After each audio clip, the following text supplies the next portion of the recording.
Well, the nasal cavity is probably giving some folks problems around here as we are still in the high category with the sneeze cast, and it's going to continue all week. Folks, this is going to continue for a while as ragweed is really high across the area. Since we had such a wet summer, we are really seeing that come out. So if you are susceptible to ragweed, this is going to be one of the worst seasons we've had in quite some time with all the wet weather that we've seen. So that's going to be one downer that we've seen with some of the rain that we have had. And we may see a couple more isolated thunderstorms as we head into Wednesday. Our main upper high is down across South Texas and northern Mexico. So that's going to allow for a little bit of a weakness to come in. There's a disturbance here that's moving through the Rockies. We'll be on the tail end of that tomorrow, and we may get an isolated thunderstorm threat for us. Better rain chances are going to be well to our north, but we could see some isolated thunderstorm chances over the next couple of days, but it's still going to be above normal. 93s, that's what we're going Wednesday through Saturday.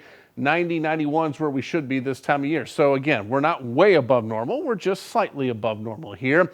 We'll peak it up to 94 on Sunday, and then we may come down a little bit as we make our way into next week, closer to normal by the middle part of next week. But in the short term, we will be seeing our clouds around start to fizzle out as we get into tonight and Wednesday morning with the loss of daytime heating. But we'll heat up the atmosphere tomorrow, and we may see a couple of isolated thunderstorms start to develop near I-45. This is by 2 o'clock or so, and then we may see a couple more closer to I-35 as we get into 4 or 5 o'clock in the afternoon. Again, these are few and far between.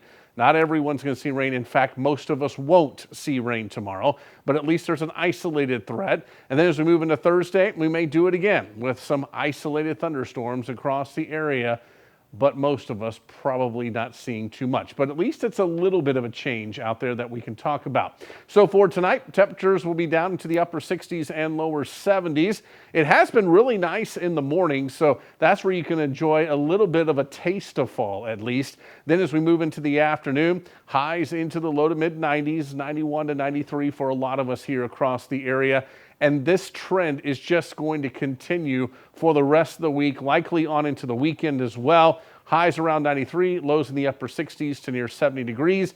And yes, I have added isolated thunderstorms Wednesday, Thursday, and Friday afternoons, but most of it should be north of us. As we get into Saturday, partly cloudy skies and 93, 94 on Sunday. As we move into Monday, I raise rain chances to 30% for now.